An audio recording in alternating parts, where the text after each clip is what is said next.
ராமநாதபுரம் மாவட்டம் தொண்டி.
நார்மலாக நம்மளுடைய சேனலில் மோஸ்ட் ஆஃப் த வீடியோஸ் பார்த்திங்கன்னா கன்ஸ்ட்ரக்ஷன் சம்மந்தமாக தான் நம்ம அந்த சேனலில் வந்து நம்ம கொண்டு போய்கிட்டு இருக்கோம்.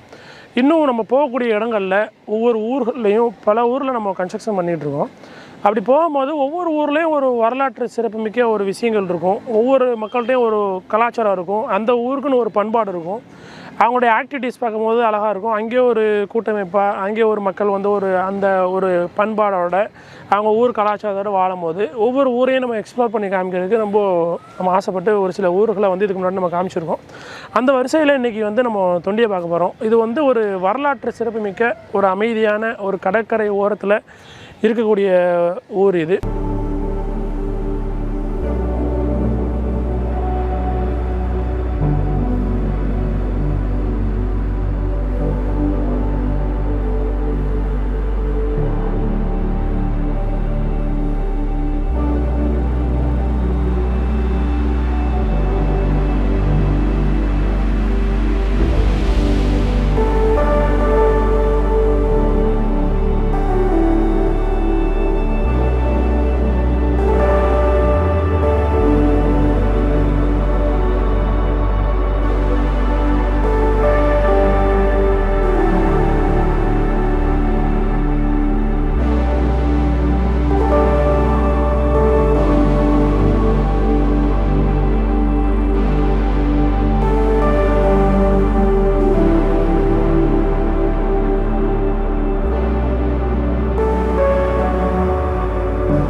ஒரு பழம்பெருமையான ஊர் இது. துறைமுகப்பட்டினமாக ஒரு காலத்தில் இருந்துச்சு. இந்த ஊருக்குன்னு நிறைய சிறப்புகள் இருக்குது, பெரிய வரலாறு இருக்குது. அதை வந்து ரொம்ப ஒரு ஷார்ட் அண்ட் ஸ்வீட்டாக நம்ம சொல்லி இந்த ஊரை அழகான இந்த பியூட்டியான ஊரை வந்து நம்ம ஒரு ட்ரான் வியூவில் நம்ம பார்க்க போகிறோம். அதுக்கு முன்னாடி இந்த ஊரோடைய ஸ்பெஷல் என்ன அப்படி சொல்லி பார்த்திங்கன்னா, துறைமுகப்பட்டினம். இந்த துறைமுகப்பட்டினத்திலேருந்து பாண்டிய மன்னர்களுக்கு சிவகங்கை, மதுரை, ராமநாதபுரம் வரைக்கும், அப்புறம் கடல் சார்ந்த ஊர்கள் நிறைய, காயல்பட்டினம் வர இந்த பக்கம் கீழக்கரை, எல்லா ஊர்லேயும் பார்த்திங்கன்னா கீழக்கரையும் துறைமுகப்பட்டினமாக இருந்த ஊர் தான். இந்த லைன்லேருந்து பார்த்திங்கன்னா சிவகங்கை, அப்புறம் மதுரை, அந்த பாண்டிய மன்னர்களுக்கு 16,000 குதிரைகள் வரைக்கும் இந்த துறைமுகப்பட்டினத்தில் இறங்கி இங்கேருந்து தான் சப்ளை. ஒரு சில ஊர்களில் வந்து பார்த்திங்கன்னா அந்த காலத்தில் ஒரு பெண் வந்து ஒரு மிடுக்காக நடந்து போனால் என்ன தொண்டி குதிரை மாதிரி நடந்து போறீ அப்படிங்கிற அளவுக்கு ஒரு பேச்சு நடையில் ஒரு சொல்லக்கூடிய அளவுக்கு ஒரு ஃபேமஸான ஊராக இருந்துச்சு. சிலப்பதிகாரம் போன்ற நூல்களில் நிறைய இடங்களில் தொண்டியை பற்றி வரலாற்றில் இடம் பிடிச்சிருக்கு. அந்த நூல்கள்லாம் நீங்கள் எடுத்து படிச்சிங்கன்னா உங்களுக்கு தெரியும். இன்னும் வணிகத்தில் வந்து பெரிய லெவலில் சிறந்து விளங்கின ஊர் இது.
இந்து முஸ்லீம் கிறிஸ்டியன் சொல்லிட்டு ரொம்ப ஒரு ஒற்றுமையாக ஒரு ஊர் வந்து ஒரு கட்டுப்பாடோட வாழக்கூடிய ஊர் இது.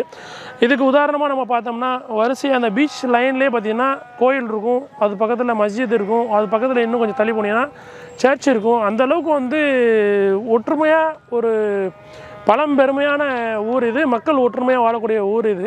இன்னும் நம்ம இந்த ஊர்லேருந்து பார்த்திங்கன்னா ஸ்ரீலங்காவுக்கு ஜஸ்ட் ஒரு 32 கிலோமீட்டர்ஸ் தான் வரும். உங்களுக்கு ராமேஸ்வரத்துலேருந்து பார்த்திங்கன்னா ஒரு 18 கிலோமீட்டர்ஸ் வரும். இந்த தொண்டிலேருந்து நீங்கள் ட்ராவல் பண்ணிங்கன்னா ஜஸ்ட் ஒரு 32 கிலோமீட்டர்ஸ் வரும். இன்னும் ஒரு செகண்ட் ஃப்ளோர் ரூஃபில் இந்த மாதிரி இடத்துலலாம் நீங்கள் நின்று நெட்வொர்க் சர்ச் பண்ணிங்கன்னா டயலாக் டவர் கிடைக்கும். அது வந்து ஸ்ரீலங்காவில் உள்ள டவர், அது அந்த மொபைல் நெட்வொர்க்காக உள்ள டவர், அது இங்கே வச்சு சர்ச் பண்ணாலும் கிடைக்கும். இன்னும் இங்கேருந்து சின்ன சின்ன போட்ஸ் மூலமாக ஸ்ரீலங்காவில் போய் குடியேறியிருக்காங்க. அங்கேருந்து வணிகத்துக்காக இங்கே வந்திருக்காங்க. இன்னும் கடல் வழியாக வியாபாரம் செஞ்சவங்க நிறைய கடற்கரை பட்டினங்கள் போன்ற ஊர்களில் காயல்பட்டினம், கீழக்கரை, தொண்டி, அந்த கோட்டைப்பட்டினம் அந்த லைன்லாம், அப்படியே கோபாலப்பட்டினம் அந்த லைன்லாம் பார்த்திங்கன்னா நிறைய பேர் வந்து வணிகத்துக்காக வந்தவங்க இந்த ஊரில் வந்து குடியேறின வரலாறுலாம் இருக்குது.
பழக்கங்களாக இருக்கட்டும், அந்த பேச்சோட ஸ்லாங்காக இருக்கட்டும், இன்றைக்கி கோழியப்பம், வட்டலாப்பம், இடியப்பம்லாம் சொல்கிறதுலாம் வந்து பார்த்திங்கன்னா இந்த ஃபுட்டு, அப்புறம் அந்த ஸ்ரீலங்கா ஃபுட்டு, அந்த கல்ச்சர்ஸ் எல்லாமே வந்து ரொம்ப ஒரு ஒத்துப்போகக்கூடிய விஷயமா இருக்கும். இந்த ஊர்லேருந்து ரொம்ப மைக்ரண்ட் ஆகி போய் அந்த நாட்டு பெண்களை திருமணம் செஞ்சு நிறைய பேர் குடியேறினவங்களும் இருக்காங்க.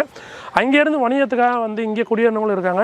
இந்த காக்கான்னு சொல்லுவாங்க, லாத்தான்னு சொல்லுவாங்க, அப்புறம் நிறைய ஃபுட்ஸ்லாம் நேம் சொல்லுவாங்க. இது வந்து ஒரு டிஃப்ரெண்ட் ஸ்லாங்காக இருக்கும். நம்ம ஏதாவது ஒரு வெளியூருக்கு போய் நம்ம பேசினாலே நீங்கள் ராமநாதபுரத்துக்காரங்களா அப்படிங்கிற அளவுக்கு, ராமநாதபுரமா இல்லை காரைக்காலா இல்லை வந்து காயல்பட்டினமா இல்லை கீழக்கரையா அப்படின்னு கேட்குற அளவுக்கு வந்து ஸ்லாங்க்கு வந்து இருக்குது. பார்த்திங்கன்னா இந்த மாதிரியான வணிகத்துக்கு வந்து ஒரு தொடர்புகள் மாறும்போது, அந்த பேச்சு பழக்க வழக்கங்கள் மாறும்போது அந்த ஸ்லாங் வந்து கொஞ்சம் ஒரு டிஃப்ரெண்ட்டாக இருக்கும். இன்னும் சொல்லக்கூடிய விஷயங்கள் நிறைய இருக்குது. நம்ம ஒரு ஷார்ட்டான வீடியோவை சொல்லணுங்கிறதுக்காக ஆசைப்பட்டு நம்ம சொன்னோம். இன்ஷால்லா இந்த வீடியோக்குள்ளே இந்த ஊருடைய பியூட்டியான ஒரு அழகை நம்ம பார்க்க போகிறோம்.